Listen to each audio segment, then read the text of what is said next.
Welcome back everyone to my Let's Play of Final Fantasy V, the 4-job Fiesta. Last episode we got all the sea monsters. Well, now it's time for us to head to one of the shrines. We're going to head to the Wind Shrine, and we're going to get the second tablet. Like the Earth tablet from the pyramid, this one is going to be guarded by two gargoyles, so get used to seeing a bunch of them, because they'll be guarding all the elemental dungeons. So, one thing that is different though about the pyramid though is now that X-Death has released his minions, we'll actually have a boss in all of the elemental dungeons here. So yeah, it won't be as easy as grabbing the tablet and just leaving. So we're gonna have a big fight. So we're gonna fight at the beginning of the dungeon with gargoyles, and then we'll have a fight at the end of the dungeon with the boss.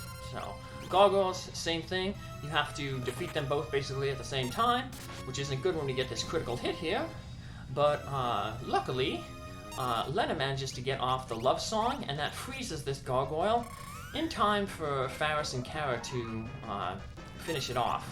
So, or Faris, Cara, and Angels to finish it off. So, Angels got a miss with that chicken knife the first time. So, alright. 2 pairs of gargoyles down, 2 more to go. One is in an island shrine protected by the wind. Now this is going to kind of bring back memories of the the steam ship, because there's going to be these like buttons we got to push, and they'll go us in. That'll let us go into different air shafts. You can see them over there a little bit. New enemy here. These guys are pretty annoying. They have a bunch of blue magic. Level 2 old, level 4 quarter, level 5 death. It's a good place, I guess, to pick up blue magic if you need it. Most of those spells could have been picked up earlier. So, and the drop of these diamond things too. We'll get quite a few of them. And here's some good money, which is good because we'll be throwing a lot of money around in this dungeon.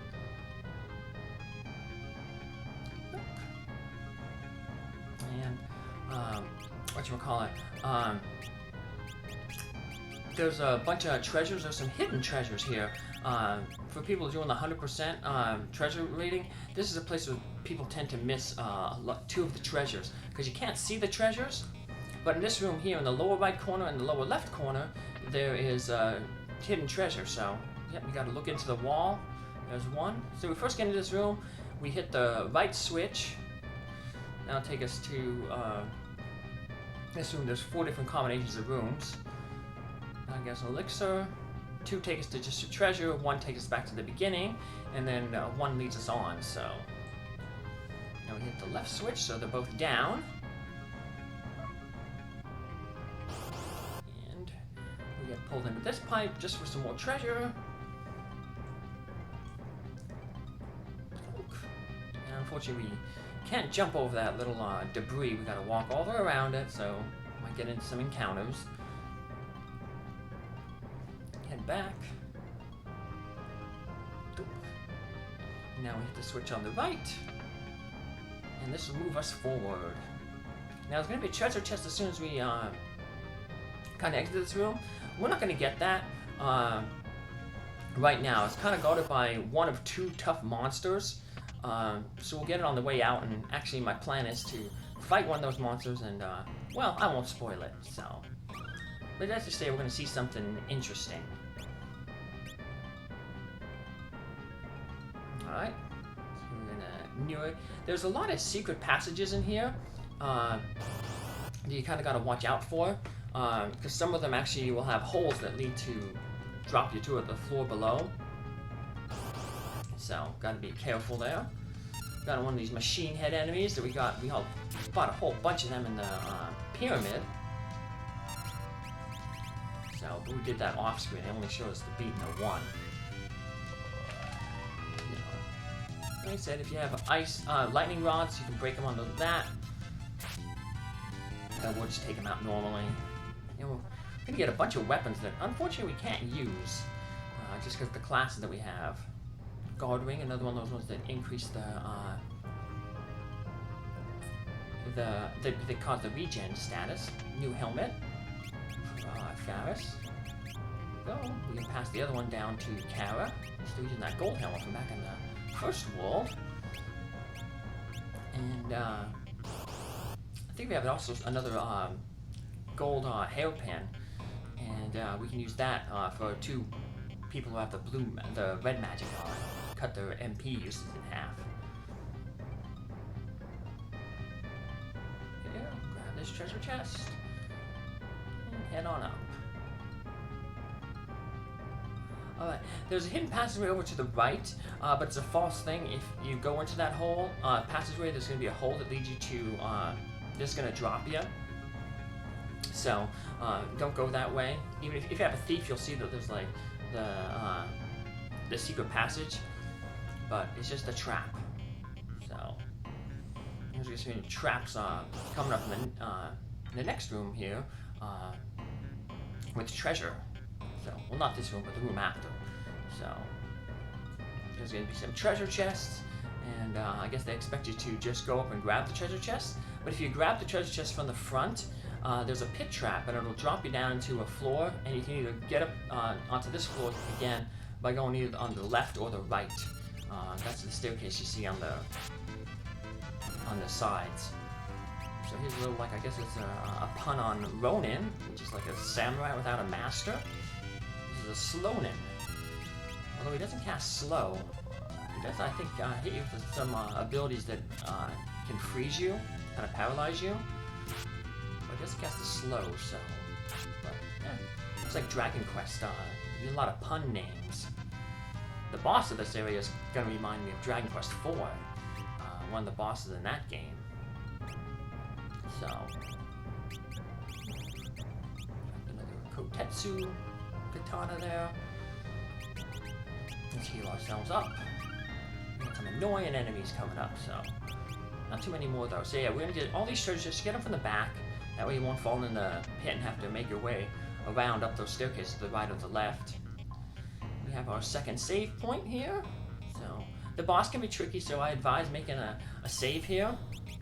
That way if things go bad on the boss, like they do for me, you can just restart from the save point. So yeah, the boss is kind of tricky. So, look. And yep, there's that little gold hairpin. I should have put it on before. I realize I'm using a lot of magic points, so... Gold hairpin cuts the magic point usage in half, just in battle though. So, before we head up to the center there to get the tablet, grab 2 more treasures here. And run into another new enemy, the Shadow Dancer. So they have pretty good defense, not defense, but avoid. So you might want to use some spells to try to hit them, so... But you can also try to charm them here. Hey, we charmed her, but not the... I think it's a her. Looks kind of like a her. Hey, level 3 flare, that's a good spell. There's a lot of enemies, overworld enemies in this third world that are level 3. So level 3 flare is a real powerful spell. Flare is the ultimate black magic, as we'll learn. And level 3 flare casts flare, but only hits targets of level 3. So it's much cheaper than flare, but if you know the target is a multiple of 3, you get a good strong spell for cheap. So, like I said, most of the enemies in the third world have a level divisible by 3, so it really helps you cut down on their hit points, because a lot of enemies have really high hit points. We saw that with the some of the sea monsters we were fighting. So now I'm going to head up and claim our second tablet, but before we get that second tablet, one of those minions that X-Death released is going to come after us, so we're going to have to fight a boss now after each of the tablets. So, well, kind of. The 4th tablet, a little spoiler, but this blue guy appears. Remember, there's a blue, green, and a red guy. I was wondering who it might be. Weaklings, haha. Stoker will take care of you, but his in-game sprite is Stalker. And I was saying he reminds me of Dragon Quest IV. Dragon Quest IV, there's a tournament, and in the tournament, the final enemy in the tournament is this Lingwar enemy, and he splits into 4, and only 1 is real. And that's the same thing here with this guy here. Only one of these is real, and it shifts around. So it kind of makes the battle kind of annoying. But you just have to take your time and hit one. Now you might be tempted to do something like the GP toss that hits every enemy. If you do that though, every single one of the fake stalkers will counterattack with hit all spell. Usually it's flame, and that'll basically almost wipe your party out. We have ice shields that can mitigate that, or the flame rings, but we don't have them. We couldn't afford them when we were able to, and you only found one ice shield so far. So yeah, not gonna help us out here. So we're just gonna have to, you know, play the guessing game, and Lenna and Angels can heal our characters up. The first time I had this guy beat me, I had like I said, restarted the save point. I had Lenna casting or singing the power song, but then everybody else got knocked out, and Lenna won't stop singing until she gets knocked out the power song. So, you know, it's just basically a game over. So I'm not gonna have her sing. She and Angels will just mainly be healers. And if they have a chance, then they can, you know, attack every so often. But as you can see, I'm guessing pretty poorly here. So luckily, he doesn't have too many hit points. You know, 20,000 seems like a lot, but for bosses, not too bad. So Cara gets those. She gets quite a few of those critical hits. She was taking off like 5,000, I think, when she got a critical. Yeah, the Mazmune has an increased critical hit rate. I think it's 20%. Most katanas have like 5 to 10. Some of the endgame katanas have extra crit rate. And sometimes you'll see she'll get a critical hit, will do like 5,000 damage. So yeah, you can see he hits quite often because there's 4 of him. And like I said, if we ate one of those multi-target counterattacks, the fire spell, yeah, it'll probably wipe us out. So just take your time and keep yourself healed up, and eventually you'll guess right. 25% chance. Here we go. Depending on who hits. Like I said, if both Faris and Cara hit and Cara gets a critical, it'll only take like 3 turns to finish this guy off, but yeah. At least in this one, unlike the Dragon Quest IV battle, we have all these party members with us. In Dragon Quest IV battle, you're fighting by yourself. Princess Sarissa. We're gonna get to that game after we finish Dragon Quest III, which will be starting after we finish this game. Actually, I'm gonna start it on August 4th, so in a few days, because August 4th is Prince Oni Day, and Prince Oni is gonna be the hero in that playthrough. So I guess I'll be juggling this playthrough and the other one. So, alright, Cara finally got another critical hit. And that finishes off the Stalker, and then the other 3 will just disappear. Use that time if we get a little chance to heal up, but got some time to heal up here just real quick. And then the final Stalker is done. Alrighty. And now we can claim the second tablet, and we we'll also get another bonus for claiming this second tablet, besides being able to unlock 3 new legendary weapons. Remember the fork tower that we went to earlier, and we couldn't get in because that barrier was in the way?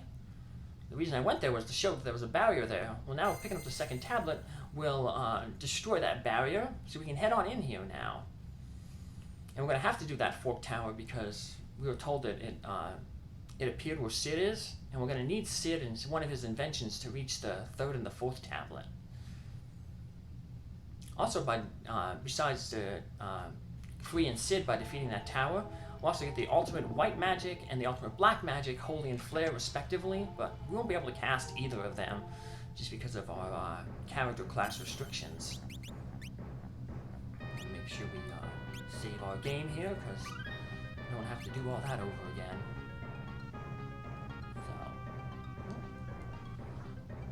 Avoid stepping in front of those treasure chests so we don't fall down. speaking of treasure chests, we're going to go back and get that one treasure chest. What's unique about this treasure chest is there are 2 enemies that can potentially guard it, and both of them don't appear in the bestiary, I guess because they figure that, you know, you can only run into one of them, but I'm going to actually run into both of them. And one way you can run into both of them is, say you fight one and then you run from battle, or like with the chicken knife, or you lose the battle and then you have to restart and you can open the chest again. You can't defeat both of the enemies that way though, because, you know, once you defeat one of the enemies, you get the treasure and the treasure chest so stays open. So I'm going to heal up, and I'm going to fight one of the enemies, lose the battle, so yeah, you actually see what happens if you get a game over in this game. And then that way I can, in the next episode, just restart right here and get the other enemy. Sure to avoid stepping right in front of that vent, because otherwise it'll suck you up and pull you back in the next room. So here we go, we got this Pantera enemy. And he's annoying because he has a blaster spell, and he's not afraid to use it. And that basically is an instant death spell. And eventually this guy is going to use an image spell and basically split into 3. The other guy does the same thing as well. It's a ninja called the Invisible. So I think the Invisible is a little bit easier, only because it doesn't spam the death spells, the instant death spells. So yeah, well, that one ain't the real one. Okay, so we know the one in the bottom left is the real one, so we'll scan it just to see its abilities there, because since it's not in the best area, you have to scan it and find out for yourself. So, this guy, like I said, there's 3 of them, hits hard, you can only damage 1 of them, and he was going to use that blaster spell quite a bit, so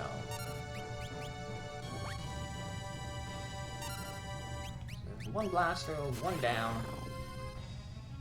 Oh, hit really hard, knocked out Cara, and the other one used the blaster. So yeah, look at that, almost knocked out completely. Just 1 turn, he knocked out 3 of our characters. And Faris ain't gonna last that much longer because she'll get blastered. So, yep. So if you get a game over, the game just resets back to the title screen, and you just have to restart from your last save. So that's why it's good that I made a save right before I fought these guys.